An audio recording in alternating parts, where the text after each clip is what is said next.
Bonjour à toutes et tous, ou rebonjour pour ceux qui étaient là tout à l'heure. Je suis ravi de vous retrouver. Je voulais juste faire l'introduction de cette table ronde qui me paraît être essentielle, parce que dans notre approche qu'on a sur le marché du sport et du sport business en France, il y a une vraie attente et un vrai besoin d'aller nouer des partenariats et d'aller sur des marchés à l'étranger, d'aller aussi créer des synergies avec des fédérations, avec des acteurs qui sont, eux, positionnés sur des marchés étrangers. Et alors, j'ai eu la chance de participer avec Manal et avec certains de nos interlocuteurs qui vont prendre la parole à une mission qui a été organisée avec la direction de l'export de BPI au Maroc, où on a pu embarquer 20-30 entreprises et entrepreneurs qui ont été justement nouer des relations, des entrepreneurs du sport. Mais le sport, ça touche à beaucoup de secteurs d'activité. Donc il y a vraiment de beaux partenariats à aller créer dans d'autres pays. Et on a la chance en France d'avoir vraiment des savoir-faire qui sont remarquables, exceptionnels et uniques. Et donc on va avoir un beau panel juste après. Et je tenais vraiment à souligner ce besoin qu'on avait de pouvoir, après les Jeux Olympiques de Paris, qui ont été une belle vitrine, de continuer à promouvoir le savoir-faire français, pour le proposer aussi sur d'autres compétitions. Et d'autres compétitions, c'est à la fois la CAN qui va avoir lieu au Maroc et la Coupe du Monde qui aura lieu aussi au Maroc en 2030. Et c'est pourquoi on a décidé de justement faire cette prise de parole ici aujourd'hui à Big, parce que il y a tout le monde qui est réuni et le Maroc aussi est là, et en la personne de Manal. Manal, je te passe la parole. Merci beaucoup Mustapha. Bonjour et bienvenue à toutes et à tous dans ce panel dédié aux stratégies franco-marocaines pour la Coupe du Monde 2030. Je suis Manal Bernoussi, je suis modératrice internationale basée à Casablanca et je suis la fondatrice du podcast Leaders on Purpose. Alors, très heureuse de vous accompagner aujourd'hui pour un panel, une thématique qui revêt un grand intérêt pour nos deux pays. Ce panel, comme on le disait à l'instant, s'inscrit dans la continuité d'une task force qui a été lancée en avril dernier par monsieur le ministre Laurent Saint-Martin et monsieur le ministre Fouzil Kja, qui est aussi président de la Fédération royale marocaine de football au Maroc.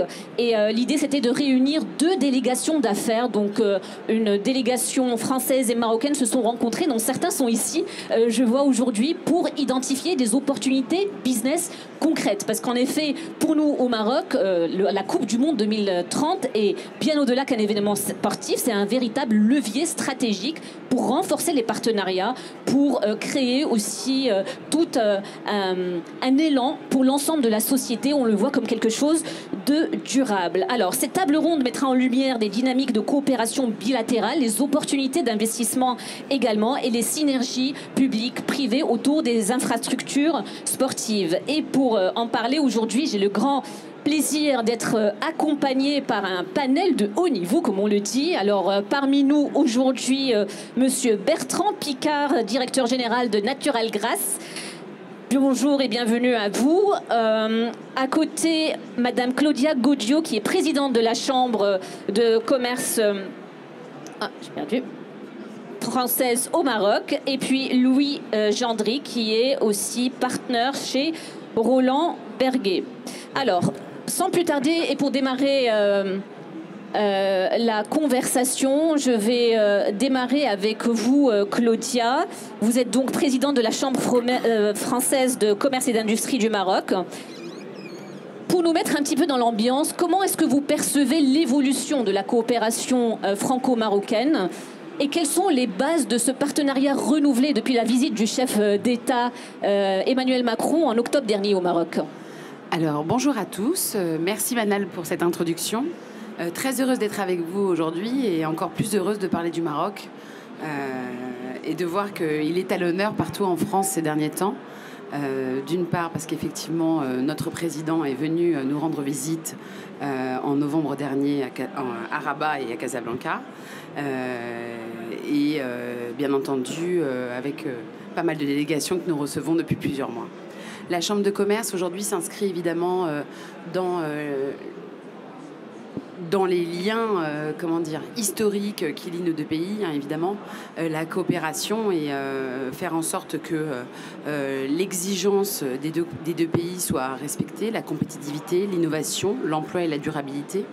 Aujourd'hui, dans la démarche, comment dire, de la Coupe du Monde, je crois que il y a un vrai enjeu pour les entreprises.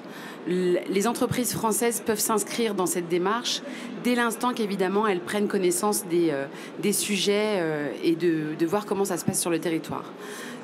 On a eu la chance de participer, en tout cas d'être, co-organisateur de cette task force avec la CGEM, BPI, Business France au cours du mois d'avril.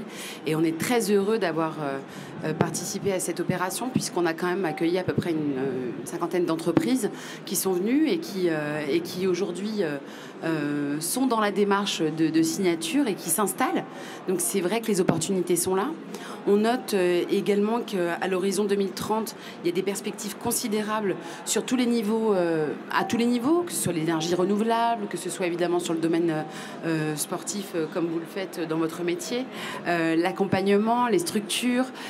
Et je pense que la France a une expertise à apporter. Dès l'instant que nous nous mettons un niveau de co-construction et de co-accompagnement, effectivement, je pense que le partenariat sera win-win. C'est ça qui est important aujourd'hui, c'est de déterminer ensemble une coopération qui est win-win. La démarche aujourd'hui, c'est vraiment, comme je vous le disais, de se mettre à table et de discuter ensemble dans quelle mesure nous pouvons être, apporter notre expertise. Je pense que la France a quand même œuvré dans pas mal de domaines sportifs. On a eu la chance d'organiser la Coupe du Monde 98 qui était exceptionnelle. On a eu les JO, on a eu la Coupe du Monde du rugby. On est quand même une belle nation pour ce sujet-là, je crois quand même. Et je pense que nous pouvons être sur certains aspects inspirants et même de bons conseils lorsqu'ils sont bien bien présenté. Et dans cette démarche, je pense que les entreprises françaises ont leur pièce à apporter à l'édifice et on peut effectivement s'inscrire dans cette démarche de la Cannes qui a lieu très rapidement, dans moins de 3 mois. Et enfin, dans la Coupe du Monde 2030, qui s'inscrit évidemment avec tous les grands projets d'infrastructure, tous les grands projets dans lesquels la France peut s'inscrire. Merci beaucoup Claudia. Alors un partenariat renouvelé autour de la co-construction, une démarche commune, un partenariat win-win comme vous l'avez dit. C'est donc les bases pour ce partenariat renouvelé. Alors monsieur Mourad Hidji, peut-être que certains d'entre vous étaient là aussi pour le rencontrer. Il n'a pas pu être parmi nous mais il sera là un petit peu plus tard cet après-midi. Il a une contrainte qui a fait qu'il a dû décaler un petit peu son arrivée à Big. Mais pour avoir eu le plaisir d'assister à plusieurs de ses interventions, étant donné que lui nous apporte la perspective marocaine des enjeux de cette Coupe du Monde de 2030. Évidemment, ça représente un tournant historique pour le Maroc. C'est l'opportunité de montrer notre capacité d'organiser un événement sportif de cette envergure.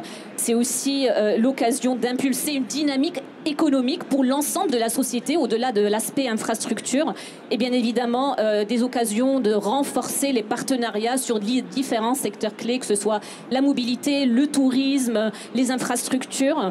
Et tout récemment, la Fondation Maroc 2030 a été créée. C'est une fondation qui va jouer un rôle central.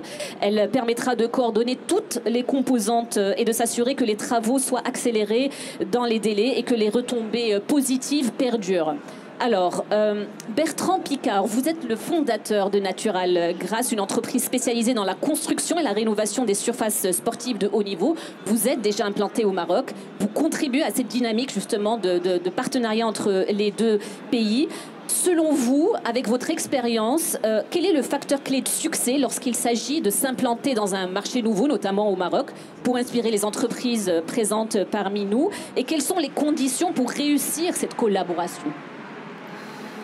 Alors bonjour à tous. Pour les entrepreneurs qui sont ici et qui se posent la question d'aller au Maroc, je pense que la première question à vous poser, c'est quelle est la différenciation que mon produit ou mon offre peut avoir, parce que aller passer un peu de temps au Maroc, rencontrer les gens de votre secteur et vous verrez qu'il y a déjà énormément de choses qui existent au Maroc. Il y a énormément d'expertise, il y a beaucoup de boîtes qui savent déjà quasiment tout faire. Et donc, je pense que ce que les Français peuvent apporter aujourd'hui, ça va être des produits particulièrement innovants. Donc, il faut que vos produits soient déjà innovants en Europe pour qu'ils le soient au Maroc. Et puis, l'autre chose, peut-être, c'est des axes sur lesquels on a une petite spécificité. Alors, tout ce qui est lié à l'organisation de grands événements, parce que pour le coup, là, c'est une vraie nouveauté au Maroc d'organiser un événement aussi grand que la Coupe du Monde.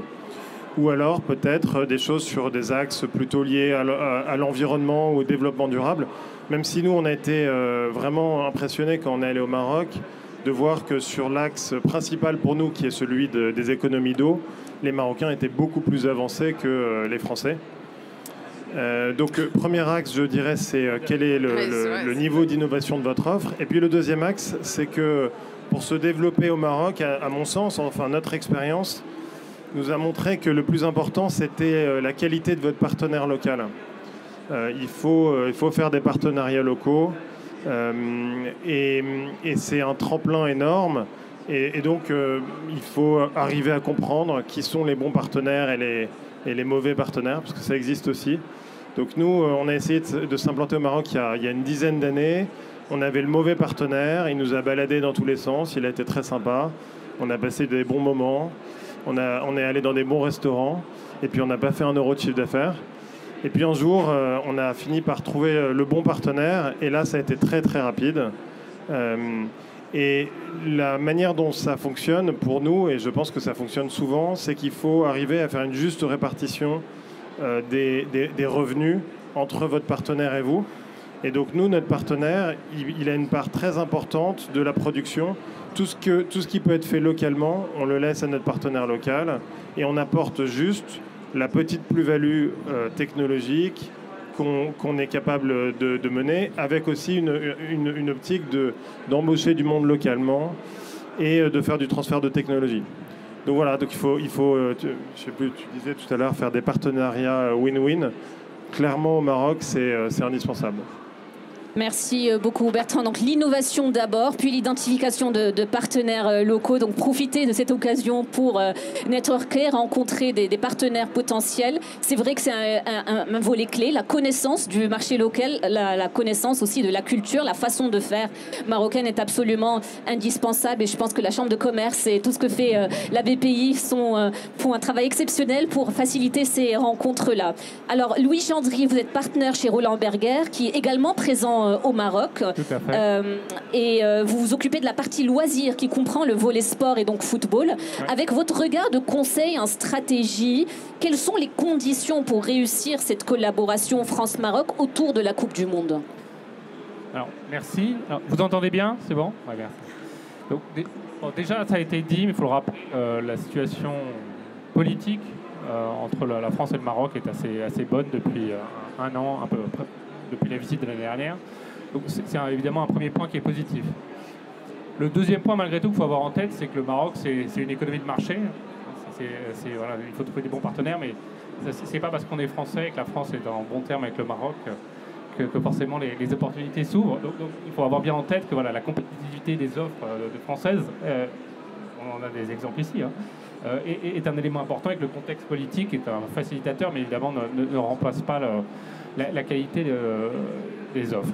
Le troisième point que je voudrais dire, c'est que les besoins du Maroc, ils sont en effet sur des peut-être ponctuels compte tenu des compétences qui existent, mais il y a quand même des besoins même en masse qui sont considérables. C'est-à-dire que la Coupe du Monde, c'est des chantiers qui sont très importants dans la mobilité, vous l'avez dit, les infrastructures. On sait que le monde de la construction au Maroc fait face à des tensions sur un certain nombre de matières premières. Donc il y a quand même une capacité certes à avoir un avantage technique, ce qui est le cas de Natural Grass, et une capacité à se déployer aussi rapidement et pour aider le Maroc à faire face aux besoins considérables de développement dans le cadre de la Coupe du Monde. C'est aussi un élément important. Donc c'est vraiment les deux points que je dirais pour les entreprises françaises pour cette collaboration. C'est bien, il faut même être bien conscience qu'on est dans une économie de marché. Deuxième point, oui, en effet, avoir des savoir-faire, et on en a beaucoup, ça a été rappelé, dans la mobilité, dans les infrastructures, mais dans tout ce qui est le soft, et on en reparlera, tout ce qui est l'hospitalité, le savoir-faire d'accueil, qu'on voit aussi ici dans ce magnifique site de l'Accor Arena et cette organisation qui est quand même assez remarquable pour faire vivre cet événement. Et enfin, ça a été dit également, trouver les bons partenaires. Donc c'est vraiment la combinaison de tout ça. Et le dernier point, c'est quand même l'agilité, la rapidité. Voilà, on est sur une échéance qui est spécifique, qui est la Coupe du Monde. C'est quand même la capacité à être agile et rapide pour saisir ces opportunités qui feront que les entreprises françaises pourront bénéficier des opportunités que crée la Coupe du Monde au Maroc. Donc voilà, c'est un marché très attractif. On a des avantages en tant que Français que la langue, on a des savoir-faire, mais il faut trouver les bons partenaires, être rapide, être pertinent sur ces savoir-faire-là. C'est ça qui fera que les entreprises françaises pourront bénéficier de ces opportunités. Merci beaucoup pour cette perspective. Une économie de marché, effectivement. Le Maroc est un pays qui s'ouvre de plus en plus vers l'international, qui a un fort positionnement sur le continent africain. Il le prouve avec des projets d'envergure, que ce soit en termes d'infrastructures, d'énergie, d'éducation, également avec l'université Mohamed VI Polytechnique, notamment, qui se positionne comme cette porte d'entrée également vers les talents, entre les talents internationaux et africains. Alors, ça me fait une transition parfaite, Bertrand, au-delà de l'événement lui-même. Comment est-ce que cette Coupe du Monde 2030 au Maroc peut accélérer votre trajectoire donc de Natural Grass? Quel type d'opportunités à long terme vous voyez, notamment pour l'ouverture sur le continent africain? Donc, beaucoup d'entre vous le savent, le Maroc a une ambition de rayonner en Afrique et d'utiliser notamment le sport, le football en particulier, pour être une plateforme qui va rayonner dans beaucoup de pays. Et notamment, une des choses qu'ils font, c'est qu'ils financent des infrastructures dans d'autres pays d'Afrique. Ils financent des stades, ils financent des centres d'entraînement. Et donc, ils ont un peu la stratégie, en quelque sorte, qu'a eu le Qatar, qui a utilisé le foot comme un outil de diplomatie et un outil de relation avec les autres pays. Et en fait, le foot, c'est un excellent vecteur. Quand il y a une Coupe du Monde, et ben, finalement, c'est un moment de paix. La Coupe du Monde, c'est un moment où les pays peuvent se retrouver avec des règles communes sur un terrain, se respecter. Et donc, le vecteur du foot est très fort. Et je crois que le Maroc, très intelligemment, veut l'utiliser pour rayonner. Donc, pour nous, rentrer en Afrique par le Maroc, c'est une opportunité exceptionnelle. Ensuite, de pouvoir aller avec nos équipes marocaines construire des terrains dans tous les pays amis du Maroc qui sont très nombreux. Donc le Maroc, c'est vraiment une très bonne plateforme pour ceux qui veulent pénétrer les marchés africains au sens large. Merci beaucoup. Ça va, est-ce que vous arrivez à nous entendre ou pas? Vous pouvez me faire un... Oui? Ça va? Vous m'entendez? Super. Parce que je vois que ça bouge là-bas, donc il va falloir qu'on parle encore plus fort dans nos micros pour garder notre audience. Alors Claudia, je disais tout à l'heure, les rencontres entre les entreprises françaises et marocaines, c'est un peu le cœur de votre mission, faciliter, connecter. Quelle forme de partenariat ou d'accompagnement pourrait, selon vous, lever les différents obstacles et faciliter l'engagement des entreprises françaises autour de la Coupe du Monde 2030 au Maroc? Alors, merci Manal pour la question. Je pense vraiment qu'aujourd'hui, il n'y a plus vraiment d'obstacles. Le vrai sujet, c'est surtout de s'intéresser aux mécaniques locales qui sont proposées pour les entreprises, qu'elles soient françaises ou étrangères. On a une chance exceptionnelle au Maroc, c'est qu'il y a il y a eu une réelle ambition de remettre, entre guillemets, de l'ordre dans le volet administratif, et donc de ce fait d'accompagner les entreprises justement à l'investissement, de leur clarifier les mécaniques. Alors il y a plein de capacités d'accéder à tout cela. Évidemment, il y a les chambres de commerce, il y a la chambre de commerce française, mais il y a également les chambres de commerce en local qui existent. Il y a des tas d'organismes qui sont à disposition de toutes les entreprises justement pour clarifier, éclairer et faciliter, parce qu'en fait, nous, on est des facilitateurs aujourd'hui. C'est ça l'idée. Nous, la chambre de commerce française, on agit sur le territoire marocain et sur le territoire français. L'objectif, c'est d'emmener des entreprises françaises vers le Maroc, qu'elles comprennent les enjeux, qu'elles comprennent dans quelle mesure elles peuvent s'installer, et surtout qu'elles apportent, comme tu l'as très justement précisé tout à l'heure, quelque chose d'innovant et de différent. il faut bien prendre conscience qu'effectivement, il faut travailler avec le local. On vient pas, on apporte une expertise, mais par contre, il faut effectivement transférer les compétences, accompagner en local et faire en sorte de pouvoir pérenniser le partenariat. C'est ça l'idée. Et dans l'autre sens, évidemment, les entreprises marocaines, parce qu'il y en a plein, il faut le dire aussi, d'entreprises marocaines qui viennent s'installer en France. Et ça, c'est un vecteur important. Et on essaie de maintenir ce cap aujourd'hui. Et comme je le disais, Manal, il y a une vraie simplification du volet administratif et il y a des partenariats institutionnels privés-publics qui sont créés aujourd'hui, qui fonctionnent très bien. Et ça permet aux entreprises, justement, d'instaurer une forme de confiance, parce que c'est vrai que lorsqu'on est une entreprise et qu'on va s'installer dans un nouveau pays, on est toujours, comment dire, entre guillemets, frileux sur les mécaniques de fonctionnement, sur savoir sur le terrain comment ça marche, et comprendre un petit peu les enjeux aussi en local. Je crois vraiment que la cartographie aujourd'hui est très claire et il n'y a pas de questions à se poser. Il faut juste prendre un billet d'avion et puis s'adresser aux bonnes personnes et nous sommes à votre disposition pour cela. Super, une belle invitation pour celles et ceux qui donc s'intéressent à cette dynamique. Alors dans quelques instants, je vais ouvrir les questions au public parce qu'on a vraiment à cœur aussi de répondre à vos questions. J'aimerais bien d'ailleurs comprendre un petit peu dans l'audience combien de personnes ont un intérêt d'investissement au Maroc autour de la Coupe du Monde, que ce soit dans le tourisme. Merci, oui, de lever la main bien haut, qu'on puisse voir un petit peu. Voilà, merci. Combien représentent le Maroc et sont disponibles pour répondre aux questions de ces entreprises? Je pense qu'on a aussi une belle délégation marocaine qui est présente parmi nous aujourd'hui.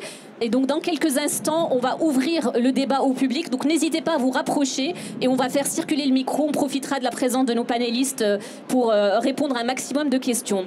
Alors, Louis, en fait, quand on parle de ces grands événements sportifs, certes, il y a la dimension infrastructure, certes, il y a ces collaborations, mais quels sont les ingrédients qu'on oublie souvent quand on parle de ces grands événements sportifs? Est-ce que c'est l'adhésion populaire? Est-ce que c'est la gouvernance? Est-ce que c'est la capacité réelle à exécuter? Quel serait votre regard là-dessus? Alors, d'abord, quand on parle de ce genre d'événement, on pense, c'est vrai, toujours à infrastructure. De fait, quand on regarde ce qui s'est passé de 20 ou 30 dernières années, c'est jamais vraiment le problème. On arrive toujours, tous les pays organisateurs arrivent toujours à sortir dans les temps, les stades, les infrastructures de mobilité. Ça nécessite, vous l'avez dit, une gouvernance, ça nécessite des compétences. C'est pas vraiment mais in fine, on voit que c'est jamais un élément bloquant dans la réussite ou pas de l'événement. Nous, ce qu'on voit, c'est vraiment, vous avez parlé d'adhésion populaire, c'est cette dimension soft qui fait vraiment la réussite de l'événement, c'est-à-dire à la fois, évidemment, l'adhésion du public d'accueil à l'événement lui-même. Le Maroc est un grand pays de foot, il n'y a pas vraiment de risque là-dessus. Mais c'est aussi l'accueil, en fait, de toutes ces populations, de tous ces supporters qui vont venir. Et l'alchimie qu'il y a entre les supporters locaux ou la population locale et les supporters étrangers qui vont venir soutenir leur équipe. Et c'est cette dimension-là qui fait qu'un événement, et même a posteriori, est considéré comme réussi, au-delà de la dimension legacy dont on parlera peut-être plus tard.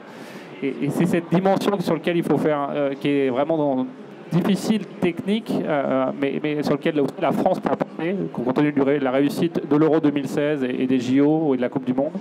C'est cette dimension de ferveur, à la fois locale, mais aussi des étrangers, de sentiments qui sont bien accueillis, que leur parcours de l'hôtel au stade, les fan zones, tout ça est fluidifié et qu'il y a une sorte de communion malgré tout entre une population locale et ses supporters, ce qu'on n'a pas toujours eu dans les derniers grands événements, pour raisons différentes, soit de sécurité, soit culturelles. Et c'est ça qui fera, je pense, la réussite de la Coupe du Monde, au-delà des éléments classiques, vous l'avez évoqué, les infrastructures ou la gouvernance. La communion avec le public local, en tout cas, personnellement, sur ça, je ne m'inquiète pas du tout. Ce qui est sûr, c'est qu'il faut réellement aller à la rencontre, comme tu le disais, aller à la rencontre de cette culture locale, oser sortir un petit peu du cadre tracé et vraiment chercher cette expérience. Alors, pour le dernier tour de table, avant d'ouvrir les questions au public, j'aimerais vraiment qu'on recentre la discussion autour de la thématique de cette édition 2025 de Big, qui personnellement m'a interpellée au début. Vérité. Et j'ai été beaucoup inspirée quand j'ai écouté le discours ce matin du président en ouverture de cette édition. Et finalement, parce qu'on peut se poser la question, la vérité c'est quoi? Est-ce que c'est ma vérité? Est-ce que c'est ta vérité? De quoi on parle exactement? Donc au début, ça m'a un petit peu titillé à l'intérieur. Mais finalement, ce que j'en retiens, c'est que c'est une invitation à dire les choses telles qu'elles sont. Une invitation à partager et à sa propre vérité. Donc il y a la vérité des faits, la vérité du terrain, des défis et des réussites. Donc pour cette dernière question, j'aimerais vous demander à tous les trois de partager une vérité ou un principe d'action qui, selon vous, guidera la réussite de la Coupe du Monde 2030. Et ensuite, on prendra des questions de notre audience. À vous, Bertrand. Alors moi, je vais prendre le point de vue des entreprises françaises et le Maroc peut apporter à beaucoup d'entre vous qui chercheront à s'implanter là-bas, mais évidemment, la facilité qu'on a, les boîtes françaises, à s'implanter au Maroc, c'est la langue et le lien de confiance qui existe entre nos deux pays, ce lien de confiance et d'amitié. Et donc, je veux rappeler à toutes les entreprises françaises que quand elles vont au Maroc, elles représentent leur pays et que ce lien de confiance qui a été créé par ceux qui nous ont précédés est fragile et qu'il faut continuer à le maintenir. Donc voilà, on est tous des représentants de notre pays là-bas et on doit bien se comporter et on doit porter l'image de la France à chaque fois qu'on y va. Voilà. Merci pour le partage de cette vérité. À vous, Claudia. Quelle est votre vérité? Alors, ma vérité à moi, c'est que je pense que ce qui nous... D'abord, la vérité, c'est que le Maroc 2030 et le Maroc tout court est le hub de l'Afrique, et ce depuis bien longtemps. Sauf qu'effectivement, aujourd'hui, les choses sont beaucoup plus claires. Moi, ça fait 17 ans que je suis au Maroc, et ça fait 20 ans qu'on a montré notre entreprise familiale là-bas. Et nous sommes français, donc installés là-bas, et on a été accueillis, et on est les plus heureux du monde. Et je ne peux qu'inciter et dire aux Français ou autres nationalités de ce monde de venir s'installer au Maroc, parce que c'est un pays d'accueil, une terre d'accueil, qu'ils aiment profondément leur pays et que c'est quelque chose qui se transmet. Moi, aujourd'hui, je suis profondément marocaine aussi et très heureuse d'y être. Et en tout cas, je vous invite à venir au Maroc parce que c'est une terre d'opportunités. Dès l'instant qu'effectivement, comme tu l'as très justement dit, on la respecte, elle vous le rend bien, en tout cas. Voilà. Ça vient du cœur, en tout cas, et on le reçoit réellement comme ça. Merci beaucoup. Louis, quelle est votre vérité pour clôturer cet échange? Alors, la vérité, pour un grand événement sportif, une Coupe du Monde, c'est évidemment le legacy, la trace que ça laisse dans le pays. Donc là, du point de vue du Maroc, c'est évidemment l'idée qu'au-delà de cette Coupe du Monde, c'est une manière de se mobiliser pour, en l'occurrence, le sport marocain, le football marocain. Ça a été évoqué, c'est un élément de diplomatie, de reconnaissance d'un pays, de la manière dont un pays aussi se pense lui-même. Donc l'idée qu'au-delà de cette Coupe du Monde, c'est une manière pour le football marocain, le sport marocain, de se développer, de se professionnaliser. C'est évidemment un élément, un principe d'action, une vérité très forte. Alors le monsieur de la fédération n'est pas là aujourd'hui, il aurait pu en parler mieux que moi. Mais c'est évidemment, quand on parle d'un événement comme ça, c'est créer une dynamique, surtout pour un pays comme le Maroc, autour du sport, autour du football qui se prolonge.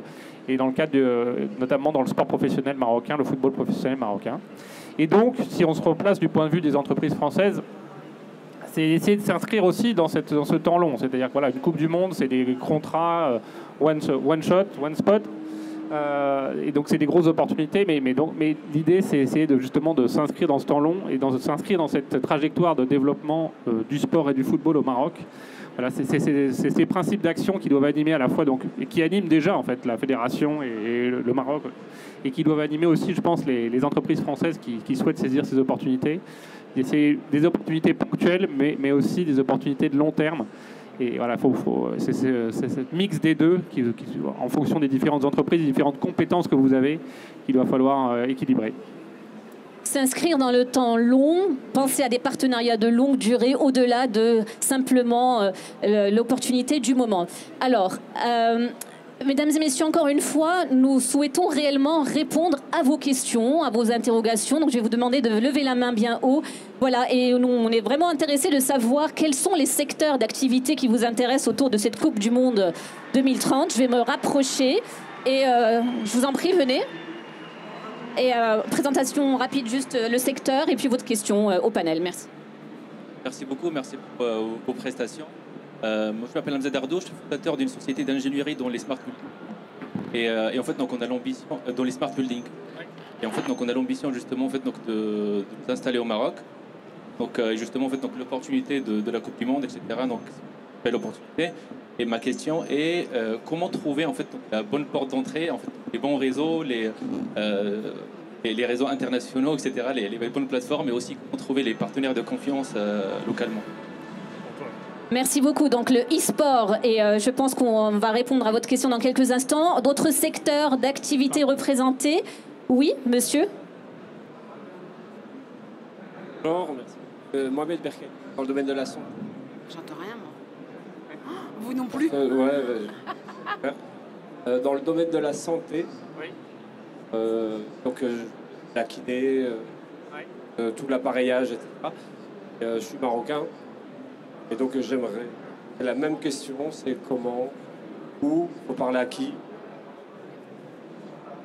Une très forte communauté de Marocains aussi qui sont installés en France, qui souhaitent contribuer à leur pays, à l'essor de leur pays autour de cette Coupe du Monde 2030. Donc Claudiane, vous allez non seulement jouer le rôle avec les entreprises françaises, mais aussi avec les Marocains qui souhaitent contribuer à leur pays. Oui, je veux voir si sur la droite il y a des questions, sinon je reviens vers vous, puis ce sera à vous. Bonjour, Benar Hassan, président de HP Conseil. Je regrette, il n'y a aucun Marocain, et principal. Il y a Manal quand même. Mais vous êtes l'animatrice. Moi, je suis nos-nos. Malheureusement, mais pas. de la fédération, j'ai pas le passeport, désolé. Du ministère du Sport. Alors, est-ce qu'il y a une plateforme propre à la Coupe du Monde 2030 pour les appels d'offres concernant cet événement? Alors encore une fois, Mouad Hadji, qui est donc le coordinateur général de la Coupe du Monde 2030 et qui est aussi qui fait partie de la Fédération marocaine royale de football. Il sera là un peu plus tard dans l'après-midi, donc à 16h. N'hésitez pas à revenir vers ici, je suis sûre que vous pourriez lui poser des questions. Il aurait beaucoup aimé être parmi nous, malheureusement il y a eu un souci de vol, donc c'est la raison pour laquelle il n'est pas là. Mais on note bien votre question, on va prendre peut-être un petit peu les réponses sur le point d'entrée et puis on reprendra notre série de questions. Alors, j'ai bien noté vos demandes et je suis ravie d'entendre que vous avez envie de revenir, de rentrer. Et il y a beaucoup d'ailleurs de franco-marocains ou de Marocains qui étaient installés au Maroc qui souhaitent rentrer.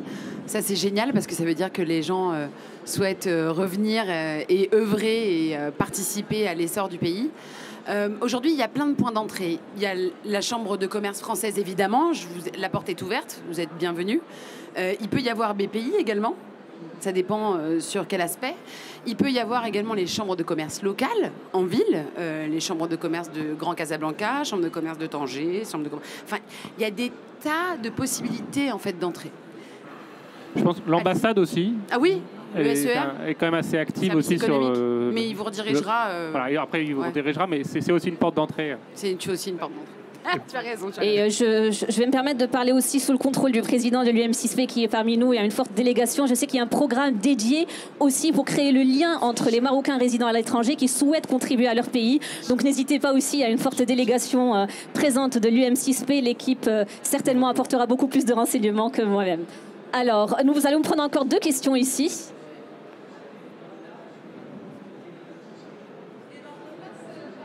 Bonjour Yanni Méziane, je suis data scientist dans une société qui est également implantée au Maroc. Et quand j'étais étudiant en 2018, j'ai eu l'occasion de participer au challenge de l'entrepreneuriat franco-marocain, dont la finale avait eu lieu au Hyatt Regency à Casablanca. Et j'en garde de très très bons souvenirs et je voulais savoir si ça continue, si vous faites des éditions chaque année encore en ramenant des anciens. Ça permet de rencontrer l'écosystème entrepreneurial marocain et les personnes intéressantes en étant étudiant et en montant sa start-up. Bonjour, je me présente Abderrahim. Pour ma part, je suis porteur de projet dans digital. C'est un projet de médias sportifs digital et d'ailleurs, dans un futur proche, j'aimerais bien aussi développer mon concept au Maroc, pays d'origine. Et c'est pour savoir, je suis intéressé par le thème entrepreneurial marocain qui est en plein essor depuis plusieurs années. Et c'est pour savoir quelles sont les opportunités en termes de développement de médias digital. Je pense qu'il doit y avoir pas mal de choses à voir là. J'espère que c'est un secteur qui a énormément de potentiel. Il va falloir continuer à le développer. Absolument, un média digital sportif et encore une fois un intérêt pour l'écosystème entrepreneurial au Maroc. Il y a plusieurs personnes qui pourront aussi répondre à vos questions. On prendra une dernière question. Bonjour et merci pour vos témoignages. On a parlé du soft et on a parlé aussi de la spécificité française. On a eu l'exemple des Jeux Olympiques où on a eu l'Olympiade culturelle, donc moi je parle en tant qu'artiste. Est-ce qu'on observe déjà actuellement des opportunités pour la culture et l'art autour de la Coupe du Monde et sinon, comment on peut l'apporter? Parfait, donc je vais vous offrir à chacun une réaction, un petit peu, peut-être aussi un mot de la fin, et on va clôturer ensemble ce panel dans les délais. Louis, vous souhaitez commencer? Peut-être. Alors, sur la dernière partie, la dernière question, je sais pas exactement. Je pense que forcément, on part du hard et on va vers le soft. Est-ce qu'il y a déjà des opportunités? Je pense que ça va venir. J'ai pas connaissance exactement du programme qui est fait, mais voilà, je pense que c'est plutôt dans les prochains mois, dans les prochains semestres, que ce genre d'opportunité va arriver. On en reste encore sur la partie hard aujourd'hui. Sur la partie médias sportifs, je crois qu'il y a une question, ça je saurais moins répondre, donc je vais peut-être laisser la main à mes confrères. Alors, il faut que je reprenne dans l'ordre. Donc, pour les salons, c'est ça que vous avez demandé, salons d'entrepreneurs et les investisseurs, tous les clubs de jeunes entrepreneurs. Alors, le Maroc est riche de plein de clubs de jeunes entrepreneurs, de start-upers, et je vous invite à vous connecter sur les réseaux. Sur LinkedIn, vous allez avoir des tas de choses à votre disposition. Évidemment, à la Chambre, je vais vous faire la promotion du mien. À la Chambre de commerce, on a le cluster qui accompagne les jeunes entrepreneurs marocains sur le volet start-up. Mais il y en a plein d'autres et je vous invite à regarder un petit peu quel est celui qui vous correspond le mieux. Ensuite, sur le volet culturel, juste pour votre information, nos deux ministres se sont rapprochés pas plus tard que l'année dernière, justement pour promouvoir la culture au Maroc et en France et en faire un... Comment dire ? Pas un nouveau... Si, quelque part, je crois qu'il y a c'est quelque chose qui nous lie beaucoup, nos deux pays. En fait, on est très attachés à nos cultures respectives, à la gastronomie, à des tas de choses comme ça. Ça paraît stupide, mais je pense que c'est important d'être attaché à sa culture et à ses racines. Et il me semble que nos deux ministres ont signé un partenariat justement sur la mise en avant de nos deux cultures dans nos deux pays. Donc je pense que c'est dans la lignée effectivement du volet Coupe du Monde et mettre en avant cette culture marocaine qui est absolument exceptionnelle. Mot de la fin, j'ai pas fait. Alors moi peut-être un conseil pour les entrepreneurs. Moi, il y a un mot que j'aime beaucoup, je ne sais pas si vous connaissez, c'est la sérendipité, donc c'est les heureux hasards. Je crois que quand on veut rentrer dans un pays, nous on s'est développé dans 15 pays et ça a toujours été à peu près la même recette, c'est-à-dire il faut faire confiance aux rencontres et au hasard, et donc il faut passer du temps dans le pays, et donc il faut saisir toutes les opportunités qui peuvent exister. Donc je ne sais pas, par exemple dans le domaine de la kiné, il y a forcément un salon qui existe, il faut aller sur ce salon, parler avec les gens, passer du temps, créer des liens de confiance. Parfois il faut être un peu résilient, il y a des pays dans lesquels on est rentré en quelques mois, et d'autres, comme le Maroc, ça nous a pris 10 ans, donc voilà, ça dépend des pays, mais une fois que vous avez trouvé les bonnes personnes, vous pouvez construire dessus.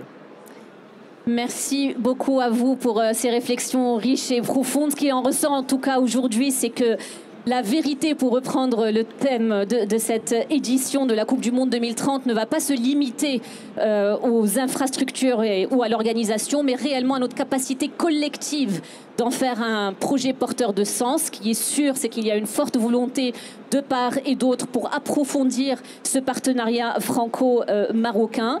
Nous souhaitons que les différents porteurs ici vraiment se rapprochent des différents points d'entrée. Je suis sûre que ce soit la Chambre de commerce, que ce soit l'Université Mohamed VI Polytechnique, que ce soit nos ministères, sont là pour répondre à vos questions, pour que cette coopération perdure. Merci encore à toutes et à tous et très bonne fin de journée. Merci.